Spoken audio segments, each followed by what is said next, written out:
Welcome to the Perfect Movie Podcast, the podcast where we answer the question, is this a perfect movie? I'm Michael. Kalen. And today we are talking about Halloween, the original by John Carpenter.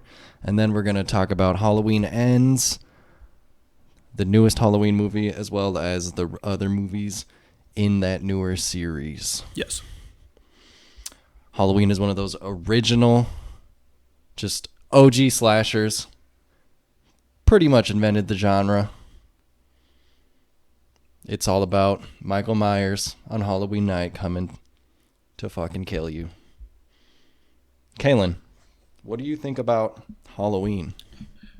So it's been a while since I've seen the original, and this is a movie that I look back on very fondly. It was kind of my introduction to Michael Myers, and just this whole universe. And rewatching it, I was pleasantly surprised to find that the overall horror of it still kind of holds up. There's still a couple funky aspects that we'll get into a little bit more, but for the most part, I just really enjoy this movie. I think it's perfect for the Halloween season, and yeah, it's worth a rewatch. You know, I feel like I've been sounding like a real rube recently because every time you ask me if I've seen a movie, I haven't seen that movie. And I had not seen any of these movies we're about to discuss until this week.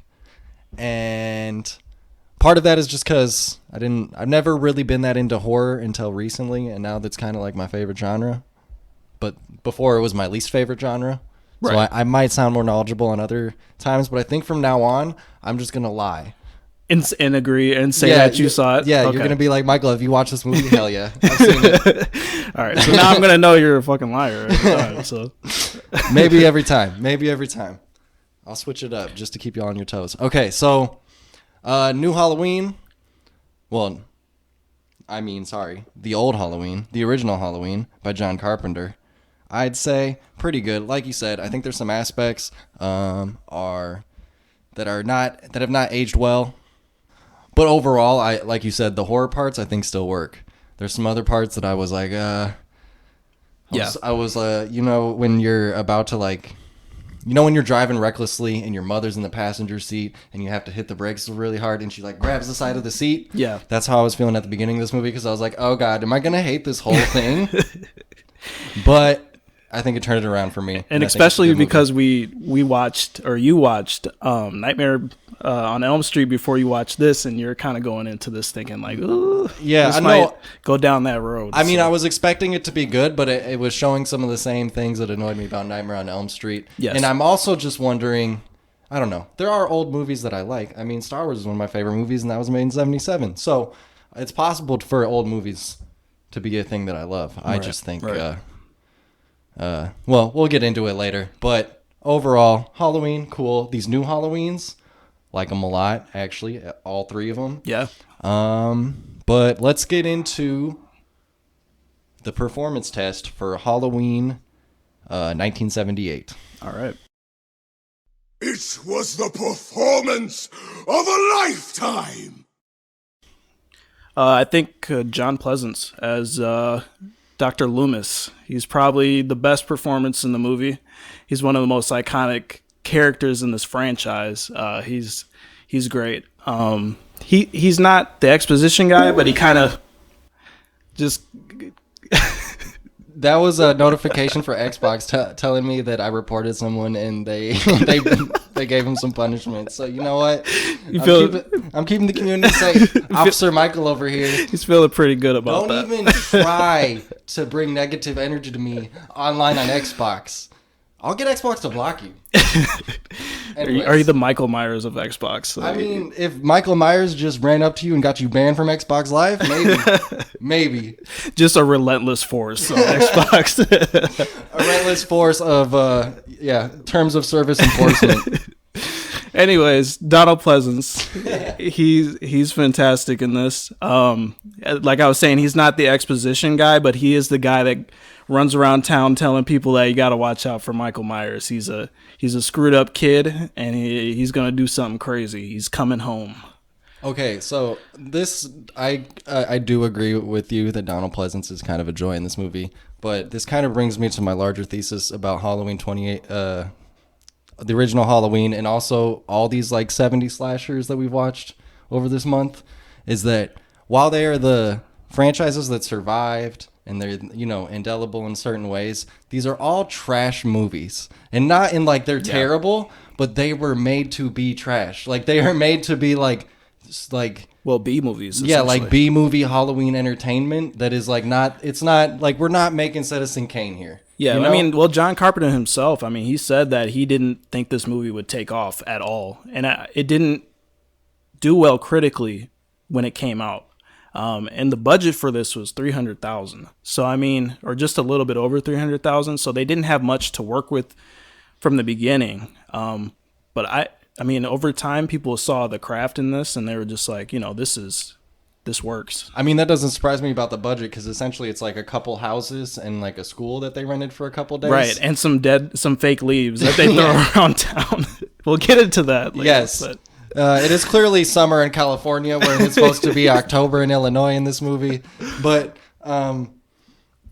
yes, Dr. Loomis. So, like, my larger point is Dr. Loomis is good, but it's not in the, like, whoa, Oscar bait way. It's in the, like, this is such a corny, like, schlocky character. Like, he's so over the top. He's just like, Michael, he's pure evil.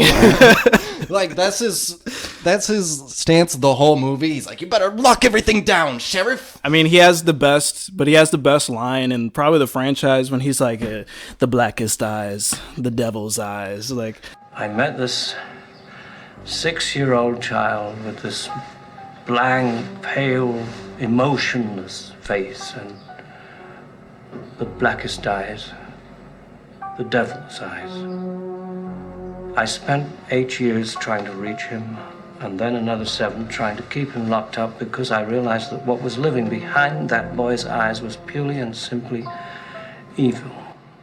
I mean, it's great. I think I like it, his performance a lot. But actually, they also were not entirely sure what to do with his character because he does spend half the movie hiding behind a bush. And you remember when he scared the kids? He was like, hey, you lemmies, get away from my house. And then he just smiles after and the kids run off the bush. He's like, we're standing at this bush. This is my post. And then he turns around and he like happens to turn around and he's been sitting there for hours and he sees the car from the mental asylum. He's like, oh, Michael's here. Like he just figured it out. He's been standing there all night. Just looking forward the whole night. But I agree. Donald Pleasance as he's the lifeblood of this. It is not actually Activia Lady. Activia Lady does have an important part of this movie. Activia Lady. Laurie Strode. Oh. What's her name? Oh. Jamie Lee Curtis. Activia. Oh my God. That's the only thing you know her from? No, I mean I know her from more things, but that's just what comes to mind.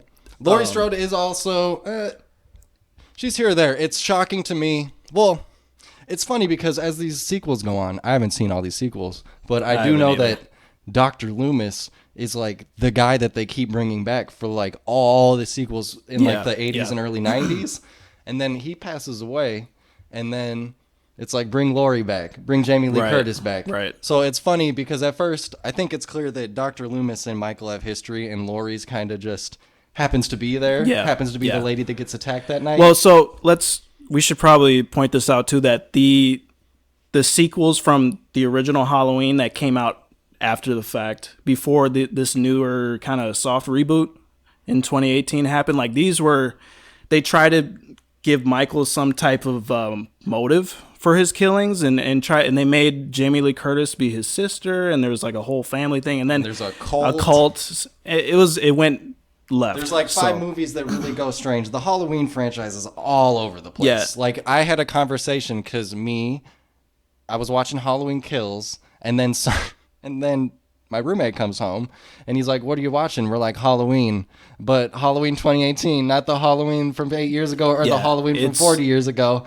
It's this Halloween, and we're like, "No, it's the one after. It's Halloween Kills." And he's like, "Which one?" "This one." And we just did like a Who's on First routine for like 15 minutes, and he was finally like, "Oh, I have seen this movie." It gets pretty convoluted for sure. Jamie Lee Curtis in this movie, pretty good. I think my general feeling on this movie is it gets better as soon as we get to Michael's here. Like as soon as all the teens separate, it's Halloween night, and we really get to the stabby murder stuff. That's when it shines, and that's when she shines. Well, it really takes its time getting there too, and that it can drag. But I think what I like the most about those scenes, I know we're getting a little off topic with performance tests, but I think this needs to be said because like most of the earlier scenes is just him just stalking them for it had to be like an hour, almost an hour and a half, just all around town.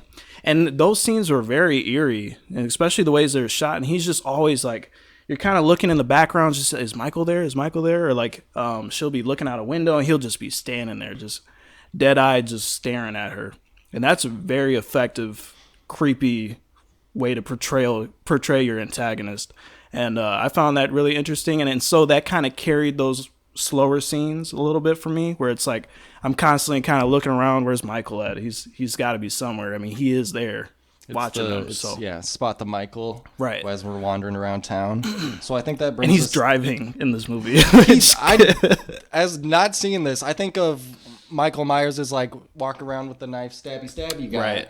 He's whipping around this movie for like 45 minutes. Yeah. My guy is driving around town. And don't they make the comment where it was like Dr. Loomis was like, well, somebody must have taught him how to drive or something. He's been institutionalized since he was like 6 years old. Well, somebody must have gave him lessons or something. They got a driver's ed course down at the mental asylum. Last thing we need is Michael Myers driving. Okay, fast forward to, I think it's Halloween Kills. He can only drive a block and a half before he crashes, so he lost those skills over time. Right, well, he is old and decrepit by that point. So this is why we can't let seniors on the road. I mean, I think it goes back to the point of like in the original film, Michael was just some guy. Yeah, and he just happened to pick out Laurie and her friends, and he found some like it was almost like childlike curiosity with them, where he was just following them, seeing their routine, and then waiting for his moment to strike. Like that night with his sister reminded him of that night with his sister. Right. And I think that brings to, I believe it says Tony Moran. I think somebody else plays him later. In the sequels.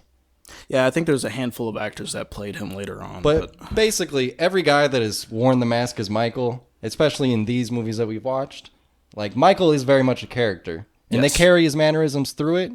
And if we're really handing out an MVP, like Donald Pleasance chews some scenery, but Michael Myers with just the subtle things that he does is truly the character that it drives this whole franchise. Yes. Like that's why he keeps coming. He is, besides Halloween 3, The Children of the Corn, or whatever the fuck it's called, he is the man of this franchise.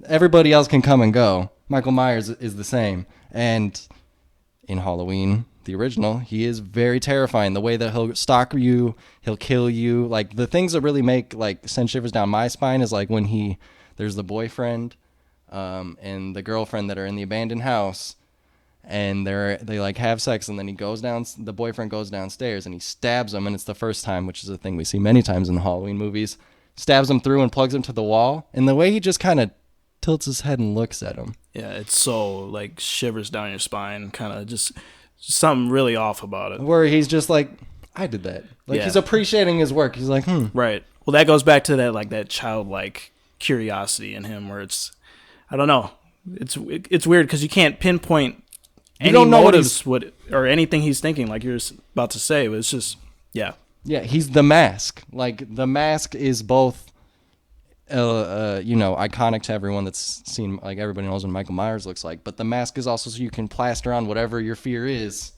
onto the mask. That's what the creators of the mask have said about it. They're like, It's so you can apply whatever you want to it. So when he's sitting there, cocking his head, admiring his own handiwork, it's like, fuck, scary, and heebie-jeebies. And then that leads to the second, like, most scary part of this is when he puts the sheet on and comes as the ghost. Yeah. And murders the girlfriend. Right. And he's just standing there for a solid, like, minute, just looking at her. And she's, like, trying to do her little banter to her, who she thinks is her boyfriend. And I'm pretty sure he does really the same. He does the same, like, head tilt. What's going on here? Like, he's very, like you said, he's kind of naive. He's evil, right? And he's the worst, like, evil incarnate, as the doctor tells us. But he's naive. And so I forgot that he was unmasked in this movie for a minute. Just some guy. Yeah, and you're looking at him. He's kind of got. I mean, he's got a boyish face, and there's nothing very particularly interesting about him. It's like, again, like, you can put anybody under that mask, and it's just the idea of being totally overtaken by evil, which is scary because it could be anybody that happens to. And yeah, Michael Myers is, I mean, he's just so iconic. Yeah, there's not many horror villains that can really be on his level. I mean, there's a lot of imitators, but he was kind of the one that cemented the slasher genre. So, yeah, I agree. We watched Friday the 13th. We've watched Freddy Krueger, or Nightmare on Elm Street. We watched. Is there one more that I'm forgetting? Scream. So that's like the gamut of our iconic slashers, and I agree with you. Mike Myers, the best of the crew, top notch. So should we move on to It's an Art, Bro? Should we talk a little bit more about Jamie Lee Curtis? Because I feel like we kind of brushed over her just a bit. That's true. What do you got to say? So she actually was pretty horrified by her acting in this. She kind of had to get, like, John Carpenter kind of had to talk her down a little bit and say that she was fine. Her acting is not the best in this. I think she was passable for the character that she was playing, where she's the virgin. She's the bookworm kind of character. She's a little shy and a little bit awkward. She's also a babysitter, and so she plays into that innocence, and she does it fairly well. I do want to talk about her friends, though, for a second. The friends are terrible. Like, there's not much to say about their performances in this. Okay, so there's a lot of this movie, and I was going to save this, but, like, there's a lot of this movie where it's the teens hanging out, and I don't know if it's just, like, I don't know if it's me being disconnected to what a 1970s teen would act like, or if it's something else, because I think of the older movies from that era that I do like. Not a lot of them have teenage characters, but the, like, dialogue and the way they interact feels so off for a lot of it. And for a while, I thought Jamie Lee Curtis might have been part of the problem. I don't think she really was. And it kind of fixes itself as soon as they're, like, apart from each other and they're calling each other and the horror plays out, because I think they're pretty good in those scenes.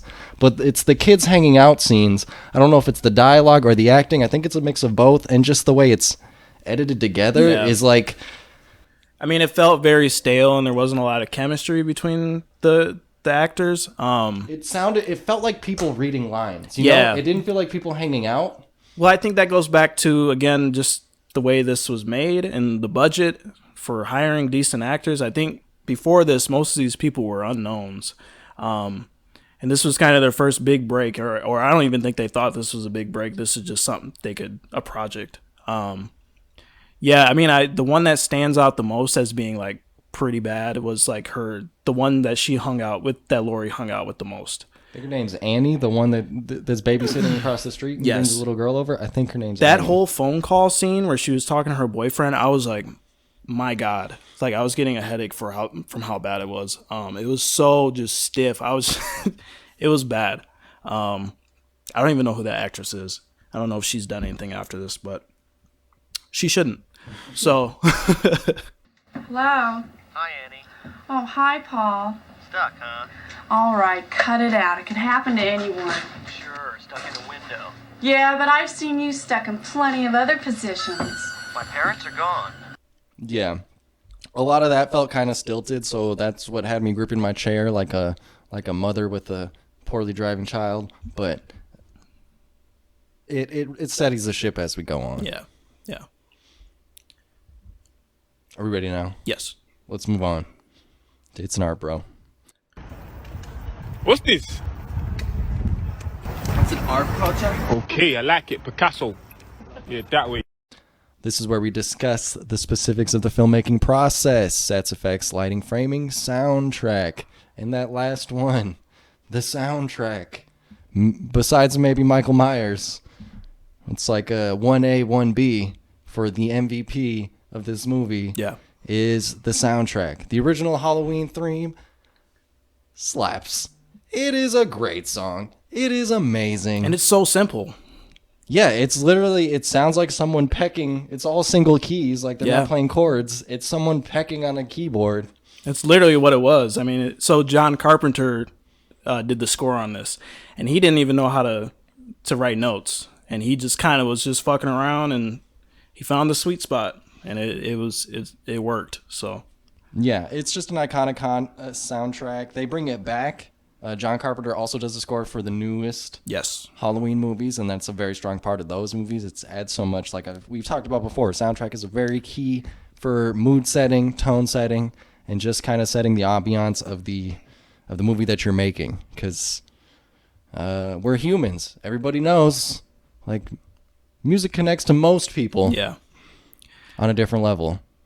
And every time I hear that track, like the do do do do do do do do.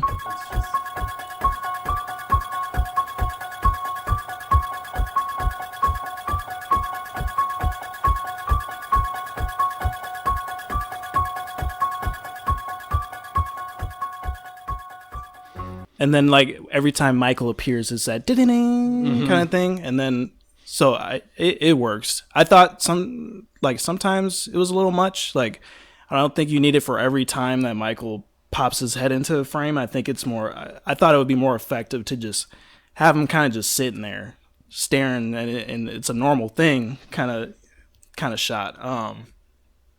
I thought it would be more effective that way, but the score is iconic, and it's very cool, and the backstory behind it is very interesting as well. Otherwise, it's the original Halloween simple, like we said, not much of a budget, and we really just got two like pretty big houses to work with, and they shoot a few shots at a school, and it's mostly otherwise just people on sidewalks. Yeah, there's not even they don't even go to the police station. They're always on the sidewalk. Yeah, they don't go into any interiors of anything other than the two houses that they're shooting at. Real shoestring budget situation. So forgive us for cutting this section off a little short, maybe, but there's not. Well, I want to say like the lighting, and just like how Michael is just in the shadows, and especially in the scenes in the house, it's like you don't know where he is. You're right, and then he'll slowly just pop his head into frame. And it's so eerie because like one single like blue hued light will be on his face, and his face will just slowly come into frame, and it's terrifying, man. This movie does take a long time there's a lot of stalking. It's more stalking than killing. Yeah. So it does take a long time just playing with that soundtrack. And putting our characters in different situations. They'll witness Michael disappears, and we're just slowly bringing that tension. Michael's on the phone, which is also the phone etiquette of the 1970s. Strange. How does she know? Like, you got to know so many numbers. Yeah. I'm just saying, they were dialing the neighbors across the street's number. Right. Well, I mean, I'm sure you have it written down somewhere. Or I vaguely remember that, like, a time of landlines. You know what I mean? And kind of memorizing your friend's number, memorizing, just family member or something. Oh, how things have changed. Yeah. We just say who we want to call, and okay, Google. Oh shit! Oh, you have an Android. That's right. You're poor, bro. My phone costs literally the same as yours. I guarantee it. I don't know. Siri is pretty high tech over there. Shut the fuck up. Yeah, anything else? I really want to get to Let the Hate Flow Through You because I got a couple things. Okay, let's get to it. Good. Use your aggressive feelings, boy. Let the hate flow through you.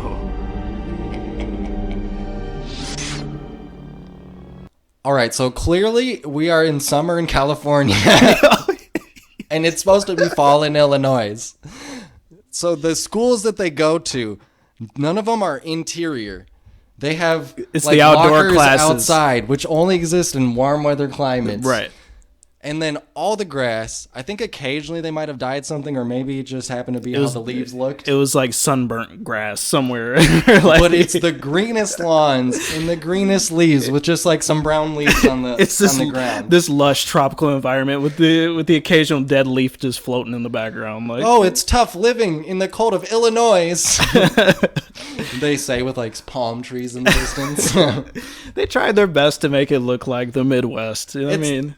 Honestly, I knew that before I even watched this movie, so maybe I was cheating. But it's like one of those things that once you see, you can't unsee. I laughed the first time I saw a street view. It was pretty funny. For all the daytime shots, which again, this movie improves at night, basically. Yes. And in the night, it doesn't bother you. But in the daytime, you're like, looks warm. Like, you know something else highly unrealistic is when they were smoking a joint in the car, and then they go and so the Lori's friend, her dad is the sheriff, and they pull up to him and they're like, "Oh, quick, put this away," and they just roll down the window, and it's like, there's no way you didn't smell that. Like and Lori was right. Lori was like, she smelled it, and her friend was like, no, his face always looks like that. No, you smell like hooey. You smell like that. You cannot personal experience. You cannot not personal experience officers. You cannot hot box a vehicle and then roll down the window like 10 seconds later and people not be like, woo. You would be billowing smoke out of your car, like. Although, wait, science fact: we've been hybridizing and growing our weeds, so it's way stronger than the 1970 strain. So maybe 1970 strain of weed just didn't smell like shit. Maybe it wasn't that skunk. It wasn't gas, is what I'm saying. Okay. It was some, as they say, Reggie. So basically, Lori and her friend were smoking Reggie, and her fucking dumbass dad didn't realize, and he's a cop. And then they're like, or the part that made me crack up too, when he's talking about somebody breaking into the hardware store. He's like, oh, well, somebody just stole a mask and some knives and some rope. I don't know. Like, it's like, obviously this is a murderer. No, because he's like, these are obviously kids. That's what kids would steal. Not like candy. They steal a whole rape kit. Like it's obviously it's kids. And some rags and some condoms. I don't know. The shop owner is dead, but I don't know. Like, damn kids. So I want to know: did Michael Myers walk in there in broad daylight and just snatch this stuff, or like? I guess it happened early in the morning or something. I don't know. Michael Myers, and then he returned to the scene of the crime because he was following them while they were smoking weed. It was cracking up. I was cracking up because whenever he drove past somebody, he was wearing his mask while he was driving. I was like, "That's not safe, buddy." Right? Does everyone's like, that guy's just really pale. I don't know. That guy's got a fucked up face. Is that Captain Kirk in there? Who's that? Wait, is that a reference to? Is this a Captain Kirk mask? Yes, it is. Is it Kirk or Kurt? It's Kirk. Okay. Yeah, it is a Captain Kirk mask that they bought for $2 and they spray painted it white. And they kind of did something with the hair. Captain Kirk doesn't have that like billowy. No, they did something with the hair, and I think they cut the eyes a little bit wider, and yeah, it's pretty cool because of that. I like Star Trek. They're like, oh, this looks. I mean, the Captain Kirk actor, what's his name? Jeffrey Dahmer. Wrong answers only. Keanu Reeves.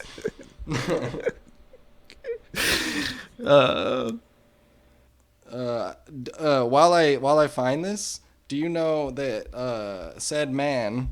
Hold on. William Shatner. Duh. William Shatner went to space on SpaceX on Elon Musk's rocket, and he came back, and everybody was cheering, and he was like, "I feel depressed." He was like, I saw the depths of the universe, and nothing called me back, and I don't think we're doing the right things here on Earth, and now I'm just sad. But everybody else was like popping champagne. But like 90-year-old William Shatner is having just an existential crisis in front of everybody. Yo. Oh, well, that's too bad. Love the original series. Hey, Bill Shatner. I heard he's a dick in real life. Yeah, I don't imagine he's a fun guy. We need to. I wonder how he feels about them using his likeness in this film. That's true. Maybe he could have sued. He probably tried. It doesn't surprise me if he would have tried to do that, but a likely story. We're getting off way off topic. We kind of already discussed it before, but yeah, the teen characters were rough. Like, literally, as soon as the lights turn off on this movie, it's 100% a better movie. And unfortunately, it takes like 55 minutes for us to get to our first kill. But yeah. I think I have to give extra points for this being the original and for this being like the original Halloween, basically the original slasher. And like I can forgive it being a little slow at the beginning. Maybe I might even learn to like some of that part. I think I appreciate the fact that they didn't have much to work with and they made something incredibly special out of it. It took a long time for them to get that notoriety, but I mean, it ushered in a franchise and it ushered in tons of movies that wanted to be just like it. So I think it gets some cool points for that. All right. We will do Is This Perfect Movie at the end as we rate all the movies our discussion. So we will move on to the David Gordon Green trilogy. So I think it should be said that Halloween 2018 was a direct sequel to Halloween 1978. Boom. This is true. There's like Halloween 2 through 6 in their original series, wiped them out.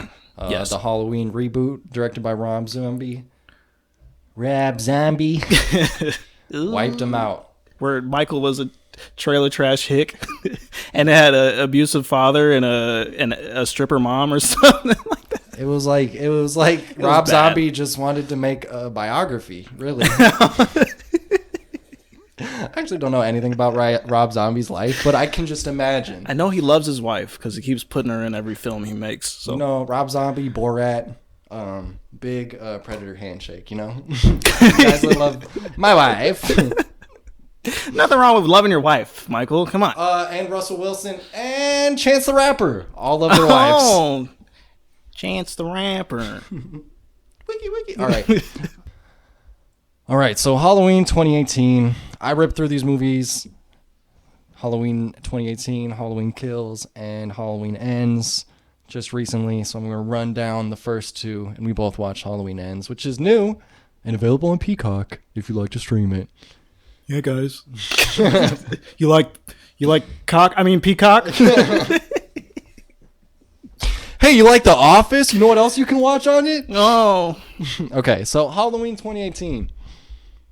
This is like the serious Halloween reboot. This is like, of the three movies, this is the one that plays it straight again, for the most part. Yes.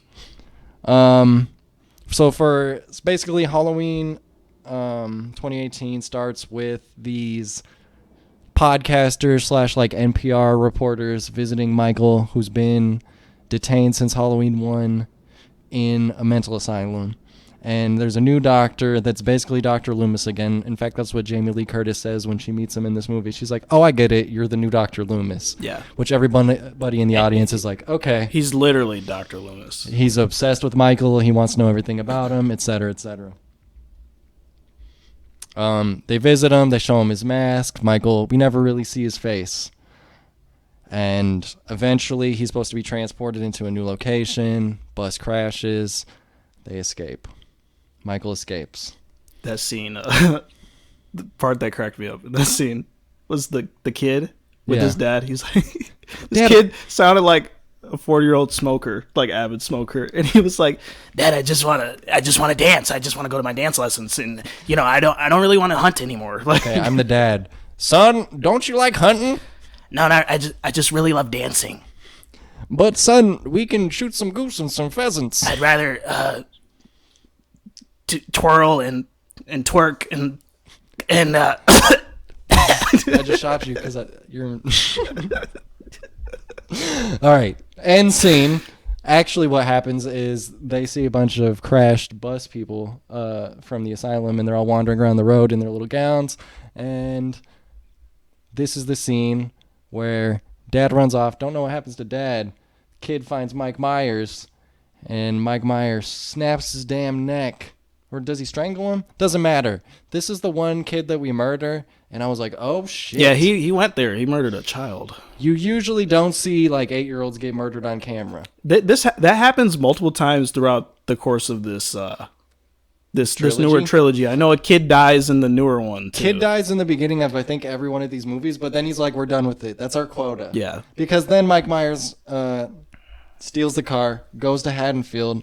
It's Halloween night, of course, because they decided to transfer him on October 30th. Actually, he hangs out for like half a day and then goes out on Halloween night. Well, he goes to that rest stop or that gas station, and he gets his classic jumpsuit or his classic mechanic suit. He kills a mechanic to get his suit. These podcasters that drop by, he knows they have his mask, so he goes, kills them, grabs his mask, which also, these are like true crime podcasters, so that was the one murder until Halloween ends that Michael does, and I'm fully in support of. Just kill these fuckers. Yeah. He was like, you're not going to exploit any more of my victims. Right.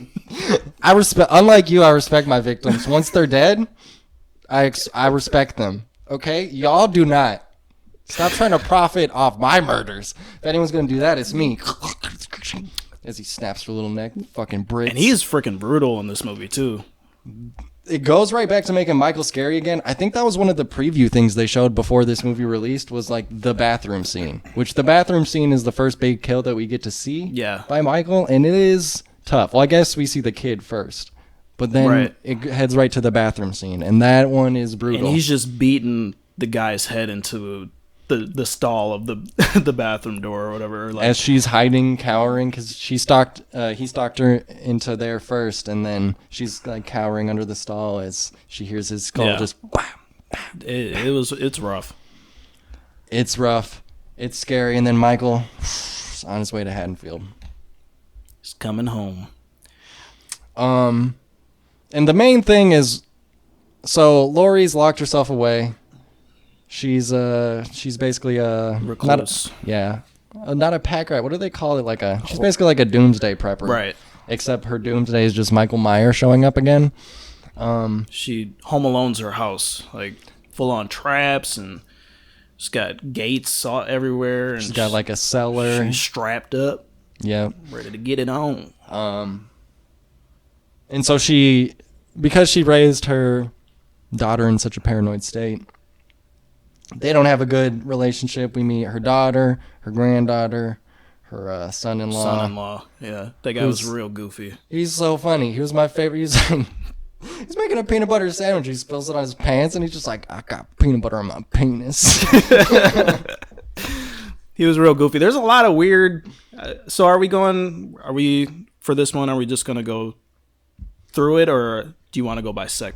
We can skip around. I think what you're about to say is this trilogy is filled with like weird and quirky characters, and I think this one plays it straight besides for a couple characters like the dad, and then it really just veers off into weird guy full territory. On schlock. Yes.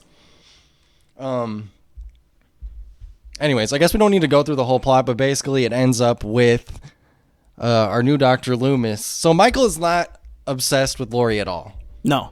Laurie thinks he is, but he is not. It's random chance. Right. Our new Dr. Loomis is crazy. He ends up stabbing Coach whatever from the coach from not Friday Night Lights, Talladega Nights. No, the one with Denzel Washington where they play football. Oh, the cop. Okay, so no. Okay, you're talking about the cop character, right? Yes. The fucking Remember the Titans. Yes.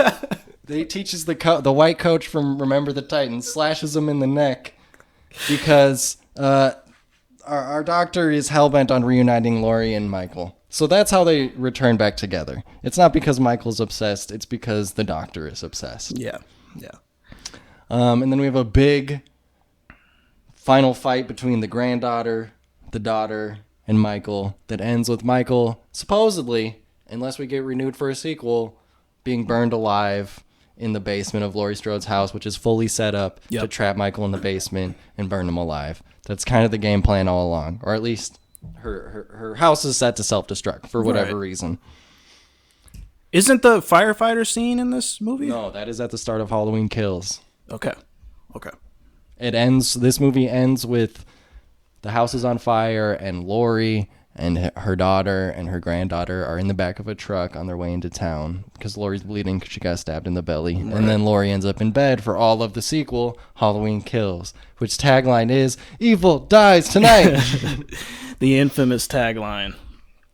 And I was interested into whether they film these back to back because setting a sequel moments after the first movie is passed must be a massive pain in the ass when you are not filming them concurrently. Right. And they did not. They thought about it, but they weren't sure if it'd get greenlit, so they weren't able to.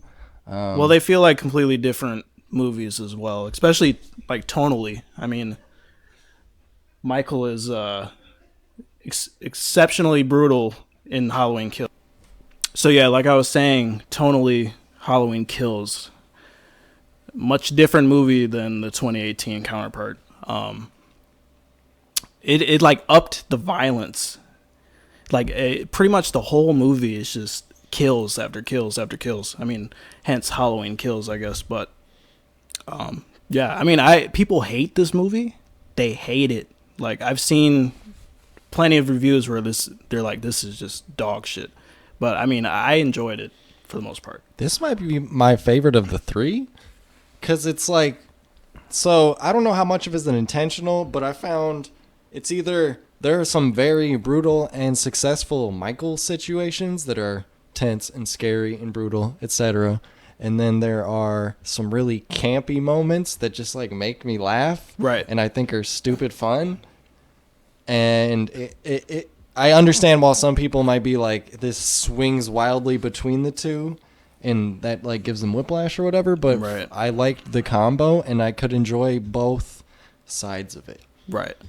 And I think just the amping up of the kill. I mean, this is what people want to see, so I don't really understand the anger that comes with it. I mean, none of these movies are really. I mean, they're played straight for the most part, but it's like they've never really been good. Like to I begin said, with, these are trash movies that have just survived. Right. Like, they're just they're cheap movies made to appeal for Halloween. It's called Halloween. Right. It's a holiday, like, it's just part of some people's like annual, ritual or whatever. Yeah. Like it's not made and to I think Kills is like filled with Halloween goodness. Like, I mean, there's jack-o'-lanterns everywhere. Everything has got the orange color to it. Like, it just feels like fall. It feels like the holiday, and I don't know. I think it does what it came to do. I don't think it was like we say about a lot of things. It didn't come to be the next Citizen Kane. I think appreciate it for what it is, and have some fun with it. Yeah. One thing I want to say about so there's this one scene where Michael and for no reason, which is a thing that happens frequently on these new Halloween movies, is we just sit with these side characters that are about to be murdered for like, way too long. Yeah. And so we're sitting there, and it's this old couple, and they're like very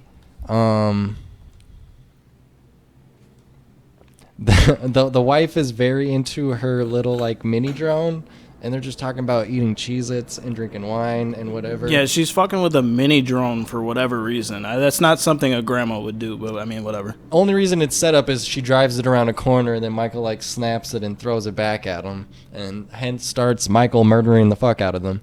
And the wife gets like stabbed in the neck, and then he just sits her in front of her husband in the kitchen, and she's like barely alive watching him as her husband gets bent over the counter, and he takes every knife that's like hanging up in the kitchen, and he like looks at him, and then he stabs him in his back, and he's like, is that one okay?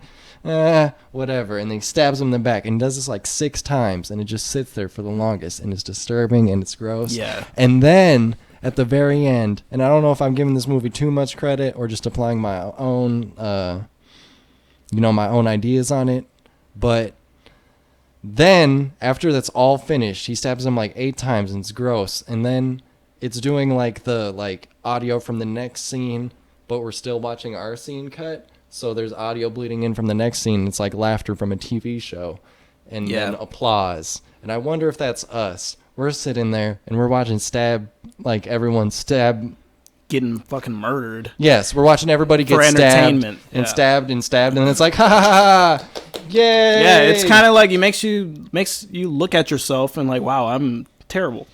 Like, you know, I'm that person. I'm the person that's watching everyone get stabbed and being like, this is kind of fun. Right. So I mean, and I also like appreciate like how they made Haddonfield like an actual character, and how the mob mentality aspect.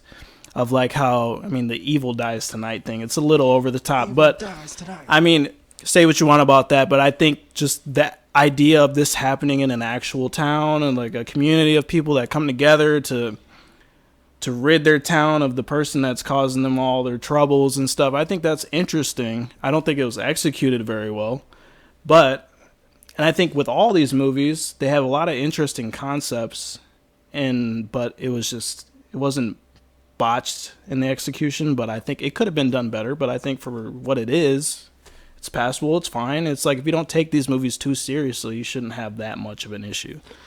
So it's like that moment, which is grisly and disturbing, and then it like smash cuts, and it's like Anthony Michael Hall, which is like, this is the Force Awakens of the Halloween, because it's like, remember that kid that was also being babysat with that other kid with Laurie? Yeah. Let's bring them back and make them main characters. And remember the nurse that Michael Myers stole her car? Yeah. Let's bring her back. And she was in that? Yes, she's the like old lady with all the in the front of the car. So there's the couple in the back, the nurse and the doctor, and then there's the one girl that was with Tommy. And that lady, they're all in a car together, and then they get displayed at the park. Yes. Okay, so that crew is like the Force. That crew is like the Force Awakens crew, and they bring them all back, and they're like, Tommy Doyle, look, it's this character. Look, it's that character. Fun fact: the one guy that's with them, he's in Midnight Mass. Oh yeah, he's not that character, but he's the father of the granddaughter's the boyfriend. Yeah, the granddaughter's boyfriend. The granddaughter's boyfriend. Yes. Yeah, I mean it's fine. I actually had the most fun with kills than I did with the rest of them. I think my favorite kill in the movie is when the black girl just starts shooting at Michael. She's got a revolver and she's just blasting at him. And she just like comes up to the car and Michael kicks the door at her and it bumps her and it causes her to shoot herself. I was like, God damn. Like the kills were fun. It was entertaining, man. It's like, what more do you want? You know? There's the angry mob that finds the other escaped convict from the asylum, and they all say it's Michael, but those who know it's not Michael, and they're trying to stop them, but they can't stop the mob. And then Jamie Lee Curtis goes on interviews and is like, this is why we sometimes have to separate the art from the person. Jamie Lee Curtis is like, this movie says a lot about the Black Lives Matter I was going to mention that. Yeah. It's funny because this came out during that time of like it was made before mass unrest. Was it made before it, or yes, it came out, but it came out during? It came out during, but it was made before it, so it wasn't like prophetic. It just happened to coincide. Right. And she was like, I know how to connect with the people. Black Lives Matter. This movie's just like Black Lives Matter. But lots of fun kills. It's so corny. The turn of like, so it's basically like the evil has invaded the town, and the turn of everyone being manipulated. The inmate jumps off the hospital, and then the sheriff's like, Michael Myers has turned us all into monsters. He's turning us into monsters. Like, we haven't all been watching this movie. Let's tell them about it. Let's tell them what happened. Okay, now I get it. Everybody's a monster. The real Michael Myers is the one that's been with us all along. Is the one inside of us. It's fine. I don't see a reason to get worked up about this film. I mean, people who are really into the Halloween franchise should be used to terrible films, so I don't know why this one had the backlash that it did. Yeah, it was fine. I mean, I enjoyed it. I don't know. Did you find this entertaining, Michael? I thought it was great. Okay. But I also am capable of watching the movie and being like, this is good, bad. Yeah. Yeah. And that's what it was. It was fun kills. I think the ending was fucking dog shit, but it was funny, and like Michael just tearing apart that crowd of people. It was just hilarious. And oh, I should mention another of the actual just good, not even good bad, is when Michael escapes the flaming building and kills all the firefighters. That scene was pretty fucking awesome. That scene is cool. It's fun. It's got great ideas when he as far impales as the filmmaking. The firefighter and just lifts him in the air and just staring in his face. That shit was nuts. Everything is happening in the background of a fully engulfed in flame like house. Cool. Great ideas. Let's do more of that. That brings us to Halloween Ends. And boy, are people mad about this. They're like, man, this is the franchise that has like 14 sequels. We need to be mad about this. I seen a review about this where the guy was super pissed, and he was like, Michael only shows up, he only has like 4 minutes of screen time. And he's just ranting about that, ranting. And but this movie, it had interesting concepts to it. I don't know if you would agree with me on that, but I thought that the passing of the mantle was an interesting concept. And I mean, of course, there was some really goofy and awful things that happened in it. It's schlocky again. Yeah. It carries the mantle from Halloween Kills that we're being a little schlockier with this. Which, might I add, these movies are written by the director, David Gordon Green, his first breakout movie, Pineapple Express. Co-written by Danny McBride. We know him from Eastbound and Down and other things. These are also comedies. People. Yeah. Which, like Jordan Peele, comedy horror. This, it's hard for me to I don't know if they knew place it, if it's intentional comedy or not. It doesn't feel intentional. It feels like they're playing this completely straight. And then there's so many different like weird decisions that are made with like the tone of the film. It turns into like a Bonnie and Clyde kind of thing, and then it kind of derails from that and then turns into your typical slasher. It just went in so many different directions. So we should say, spoiler alert, especially for this, because this is a brand new movie, actually.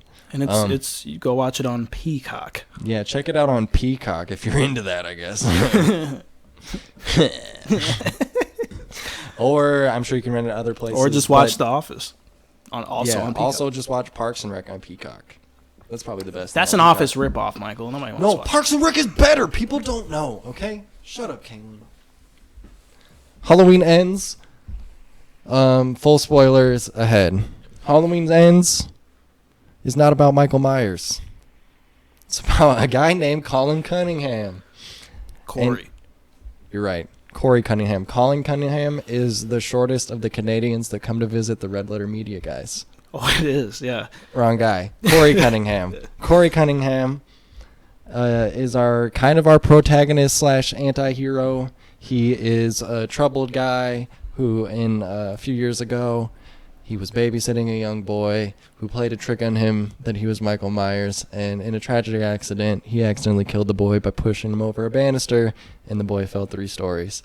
I think maybe cinching our 3rd straight kill of the series of a small child at the beginning of the movie. It was freaking brutal. I mean, that kid smacked to the ground. You saw everything. It was pretty funny. I mean... Did you mean to say sad when you said funny? That's what I meant, guys. Okay, great. So that happens. That's sort of like our opening.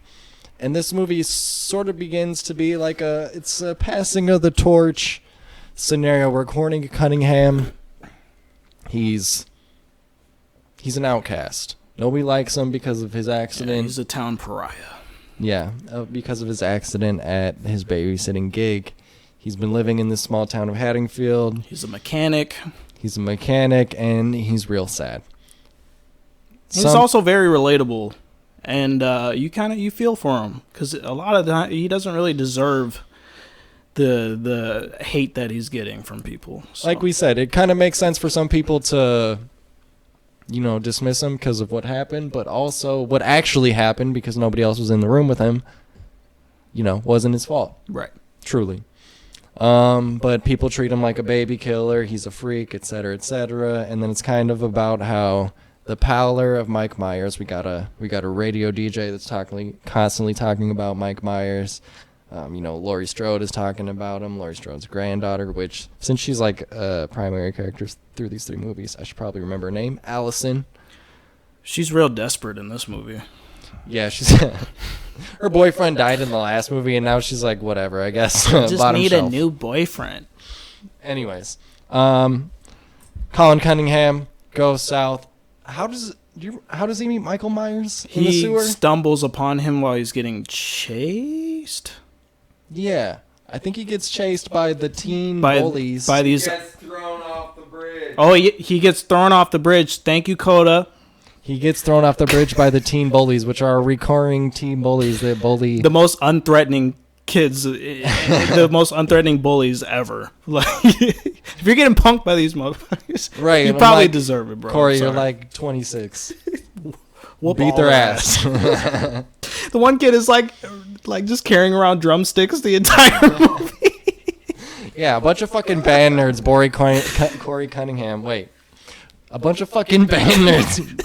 Bully Corey Cunningham and then push him off a bridge because 80s style bullies. He falls over. 80s style bullies just want to murder. Yes.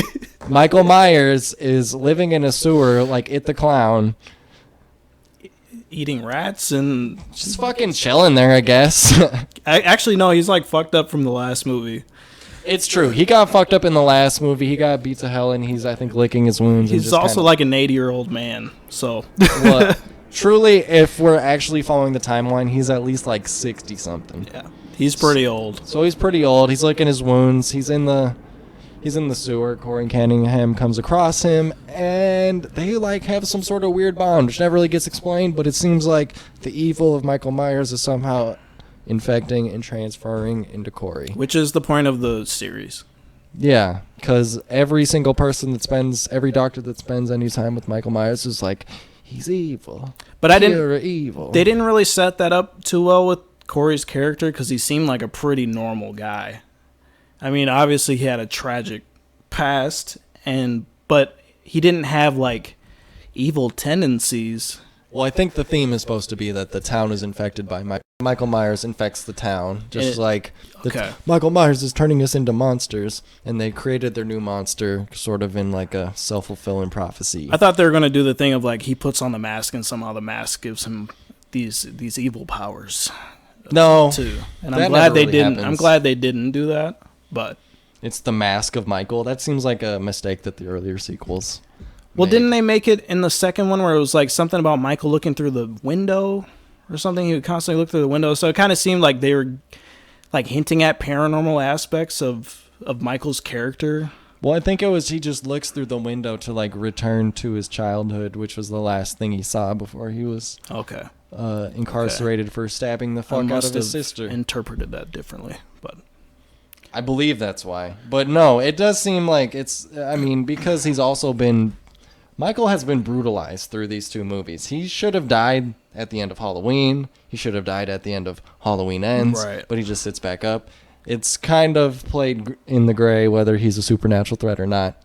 But anyways, our primary character is Corey Cunningham. It's not Michael Myers. Michael Myers lays in the sewer for 90% of this movie. Yes. Doesn't do fuck all. In fact, Corey Cunningham, and he's just kind of going through his,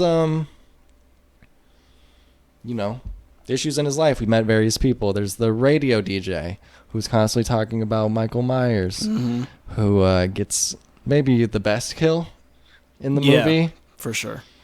And he's like I don't know. He feels like a San Andreas like radio DJ, Yeah. He's like, welcome to the Michael Myers radio hour. Yeah, he's real sarcastic, and then he's like, he sees Corey on the street, and he's like, hey, aren't you that kid that murdered that kid while he was babysitting? And then Corey, that's his motive for going back and and killing that guy later on. Anybody who talks shit about him, basically, or did him wrong. And So Laurie meets Corey. For some reason, Laurie decides that this weirdo is the person I should introduce to my granddaughter, Allison. And then she completely backtracks. Yeah, she's like, wait, hold on. I know I set you up, you guys, but this motherfucker's a creep. He's got evil eyes. He's got the devil's eyes. Like, come on, bro. Because Corey starts acting like Michael. He's stalking around. We get some recreations of shots from the original Halloween, except it's Corey in the way. And the team up, it was hilarious. The team up of Michael and Corey when they went to murder the doctor and the nurse that was trying to fuck on him. Oh yeah, that was so funny. And I thought you were gonna say when Corey makes the cop that's hitting on Allison come to the sewer. Like, he lures him to the sewer, and Michael stabs him multiple times, while Corey just holds him there and makes sex noises. Yeah, that was kind of... I mean, I like that scene, though. It's a good scene. It's like, what is but the whole time I'm just questioning, like, what is happening? What is happening? I liked it because it seemed like Michael was kind of drawing his power back from murdering or whatever, and that scene was cool, but I'm talking about the scene where they do the home invasion, and they're... and it was just so goofy. But, I mean, I loved it. So... Yeah, Mike. I believe Mike kills the doctor. Yeah, he killed.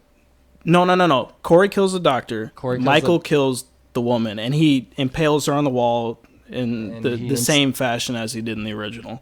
And he inspects it, and he's like, which was cool. Like, oh my god, I rolled my eyes at that. But I mean, and I almost feel like they got cold feet in some parts where it feels like this is like studio interference where they're like, okay, you have to have Michael killing people in this. Like, you can't have Corey wearing his own mask and running around and killing people. So at the very end, one of the funniest scenes of the movie is Corey Cunningham returns to the sewer. He's miffed about all kinds of stuff. And he finds Michael, and he's just like, you're just a fucking old man in a mask. And he proceeds to beat the fucking shit out of him. He just mugs Michael, and it's the most awkward shot where he's just mugging Michael and just jacks his mask and just runs. Like, it was so funny. It made me laugh, but it was also like, yes, that's right. Baby Michael is just an old man in a mask. And he jacks it, and he confronts Laurie Strode because Laurie Strode is trying to put a roadblock between his relationship and his relationship with her granddaughter. And... well, yeah, like you said, it feels like they get cold feet. He goes there, and I'm like fully ready for this to be like, oh, Michael Myers has just reincarnated himself. Corey Cunningham, right. Michael Myers. Same. Michael should have died right then. Yeah. I think. Like, Michael Myers is done. Corey Cunningham is the new man. He's the man in the mask. And he fully embodies the persona, because then he goes, before he goes to kill Laurie, he goes to the junkyard, or wherever he worked at, the mechanic shop. Yeah. And he kills that group of teens that were harassing him before. And that he just fully embodies that persona. And so, like you said, that's what route I thought they were going to go. But it felt like a real passing of the torch moment. And so as far as I've read and I believe, it is not actually studio interference. Who knows? Maybe that'll come to light later. But as far as the passing of the torch aspect, that doesn't seem to have been a studio note. Right. The Corey, he basically is trying to drive a wedge between, at the end of his confrontation with Laurie, he's basically just trying to drive a wedge between himself and Allison. Between Laurie and Allison. Because then Allison walks in while Laurie is holding the knife that he stabbed himself with, and so to make it look like she killed him. He says, if nobody can be, like, if I can't be with Allison, nobody can be with her, and he stabs himself in the neck and sets himself up to be like Laurie Strode killed Corey. And I fully expected his body to just disappear. That should have been like smash cut end of movie. Like, she walks in and Laurie's holding the knife, and it's like, oh fuck, did evil win tonight? You know? Oh. Like, yeah. And you can tease a new sequel there. But then Michael Myers shows up, and they just do the end of Halloween 2018 again, where everybody teams up and fights Michael Myers again. And then they crucify him in front of the whole town. And they're like, wait, Michael Myers is actually the most important part of this movie. Hold on, he's been living in the sewer this whole time, but actually he's the best. When they put him in the shredder, I was just laughing. It's so funny, man.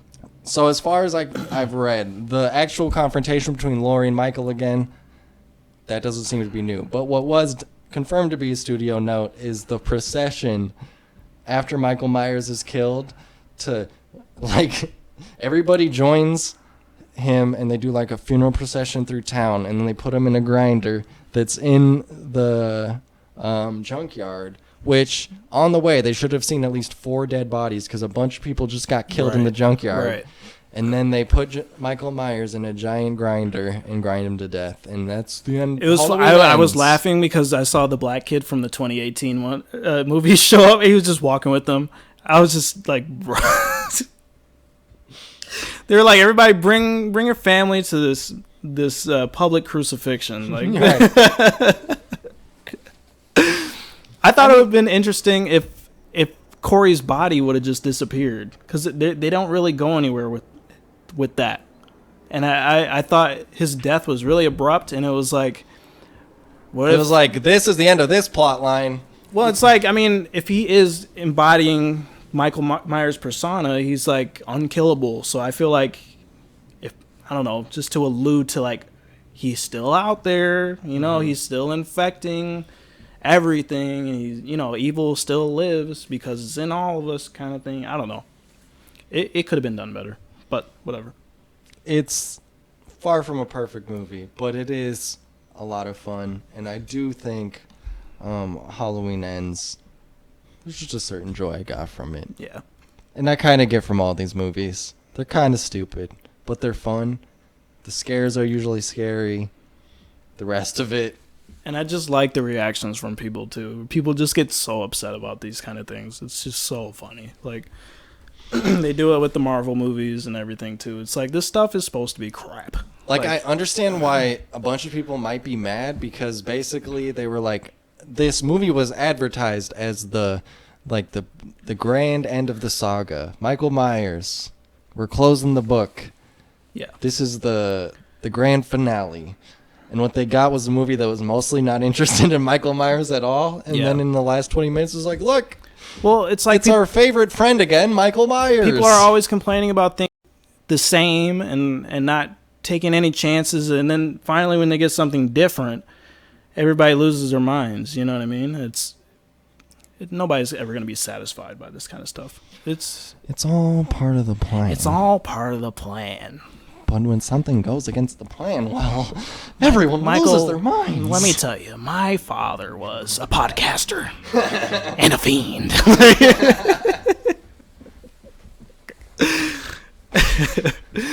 So, in this long, meandering path, where we've trekked across 4 movies, I think we've come to one final question.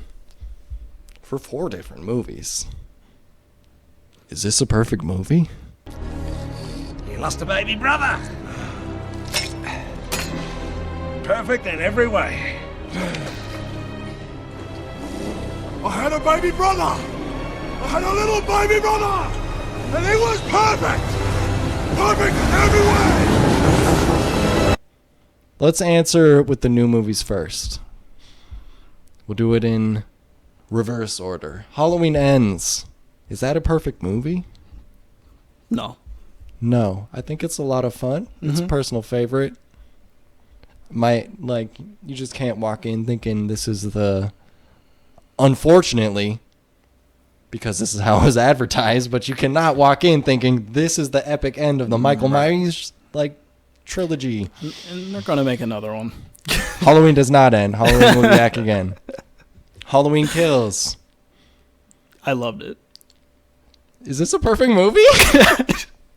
I don't want to say it because it's so stupid and bad, but it's also one of my favorite things ever. I would watch this every Halloween. I would watch all of these every Halloween. I really, as a whole, it's hard for me to say any one of these is a perfect movie of the three, but I do enjoy this trilogy as just like kind of like the warmest thing I can describe as a steaming pile of trash. Yes. Like, it's terrible, but I also love it. And it also embodies the feel of Halloween. And and not many other movies of this genre do that. I mean, it's called Halloween for a reason.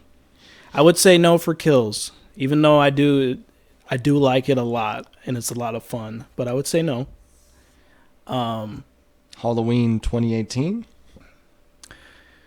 This one is kind of tough because I also think from a technical aspect, this is the best. This is the competent one. Yeah, the best of the three. This is the one that just said, we're going to make Halloween kind of a reboot, and it was just like, we're going to be scary, and we'll let a couple characters be a little weird. Right. And then it showed its whole ass the next couple of sequels. I think the selling point for me was that scene where the long shot of Michael just going on a rampage through the neighborhoods. It's really effective in all the kills. Is this a perfect movie? I kind of want to make one of these three just because I like these a lot. I would say if anything's a perfect movie, it would be Halloween 2018. Or any of these newer three. I would say Halloween 2018. But I don't think it warrants the title for it. I think that Halloween 1978 is the one that started it all. It's the one that inspired tons of movies of the same genre. So I feel like we need to honor it by putting it in the perfect movie category. Just because of the budget, what they had to work with, who they had to work with, they made a classic out of it. And John Carpenter, he's a masterful filmmaker. Coda, yes, you have something to say? Is young Jamie Lee Curtis hot? Is young Jamie Lee Curtis hot? No. I think she has a nice face, but I don't. I mean, this isn't meant to be a negative thing about her, but No. I also don't think she's meant to be hot. She's like the nerdy one of the crew. Wow, way to be a misogynist. Wow. Coda. Is that our hot in my mind? Is that our only measure of a woman? Hot take. Coda thinks she's hot, so sure. That I guess based off that alone, I think 1978 Halloween is a perfect movie because Coda thinks Jamie Lee Curtis is hot. So let's put it on the list, Mike. Perfect movie. I kind of don't want to do it, but I'm gonna. Do you agree with me what I'm saying? I mean, I do agree with what you're saying, but as far as what I enjoyed watching, I enjoyed watching all three of the new ones better. Okay. Maybe that makes me a rube. Maybe that makes me a simpleton. Maybe that makes me part of the problem. But guess what? I can't lie. Okay. I mean, at least you're being honest. So the question is, does this go into the perfect movie purgatory? We haven't done one of those in a couple episodes, so I mean, we could. I think it's a perfect film, but we're split on the decision. So I think this will be a purgatory movie. Let me add it to the purgatory situation. I think it might be something that might grow on me now that I've seen it.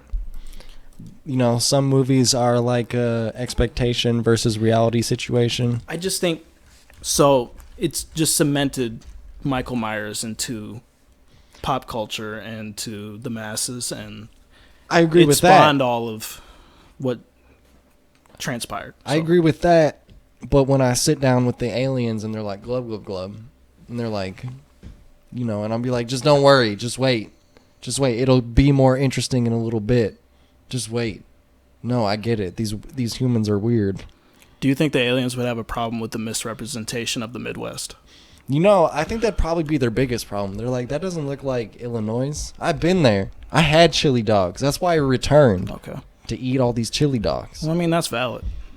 That's what I'm saying. Wait, that's not an Illinois thing. Chili dogs? Not chili dogs. What is the poutine? No. When you go to what's it called, Coney Island, and you get it's like a Chicago dog. Yeah, isn't that Chicago chili? style? No, they put like peppers and mustard and and raw onions on it. We went to Coney Island, and they put tomato on there too. It's actually not bad. No, you know where you can go to get that? You can get that at fucking bitch. Out of What is that place? It looks like a brick building. I know what you're talking Portillo's. about. Portillo's. I wonder if the Portillo's in Minnesota are ass. You know what I'm saying? They are kind of ass. Their hot dogs are like crunchy. Like they kind of pop when you. It's gonna burst. Your mouth. That's a turn off for me. Some people like a sausage that snaps. They might say a sausage isn't good until it snaps. I think those people are gay. All right, you know what? I'm coming back around. Let's just put Halloween on the list.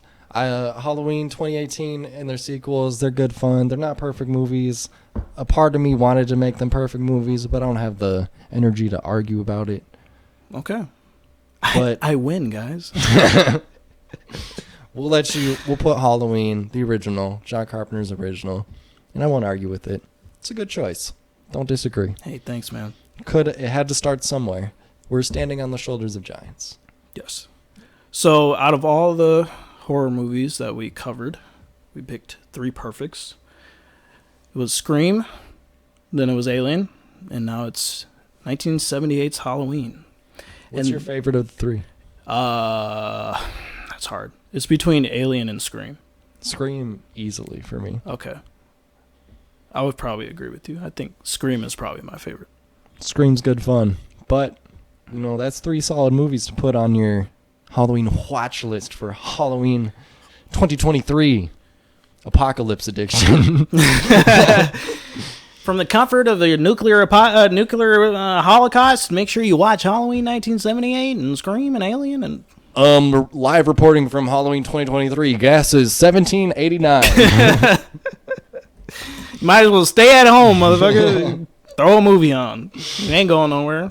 We recommend you stay home and listen to the Perfect Movie Podcast. It's an official dispatch from the Joe Biden administration of the United States of America. Make sure you watch these movies before they cut off your electricity, man. That's right. So this concludes our Halloween Spooky Fest. It's over. It's over, guys. Thanks for tuning in. We're recording this on October 30th. October's over. We got to move on to November. And what comes in November, Mike? No good movie November. You know what that means? We're watching trash. Yep. Garbage, bottom shelf. Not like we haven't already been watching trash, but We're going to do it on purpose. Oh, by the way, I watched Mandy the other night. Isn't that a great movie? It was great. Yeah, we should definitely cover that sometime. Remember when when the cult leader puts on the music and starts dancing? Yeah. That's like the best scene in the movie. She's like, you wrote this song about yourself? And then she just starts cracking up, and he's got his dick out, and he's like, it's a great movie. It really goes left. Nick Cage is great. Fantastic. Watch Mandy. But also, we're going to watch some bad movies. Yes. We haven't chosen out or picked out our bad movies yet. I think one of ours has to be Quigley the dog. I've never heard of this, but I'm intrigued. I sent you. Hold on. You sent me this? I don't you send me a lot of the things. Wrong person. Yes. Quigley the Dog, starring Gary Busey. That's the movie where Gary Busey goes to heaven. They're like, oh, and he turns into a dog. You didn't quite add up to being a heavenly figure, so we're going to send you down as a dog so you can learn your lesson. Oh. And then Gary Busey just walks around acting like a dog. That should be fun. I'm looking forward to that one. Shit, maybe. We should also do another dog movie. One of those dog movies that came out in January. Well, the problem is with dog movies is about half of them are sad and end with the dog being dead. That sounds great to me. Yay, November. Dakota, take us away. Kirk Cousins for MVP. You heard it, folks. We'll catch you next time. I can't fight this feeling. You know what we need to sing here? Men, manly men,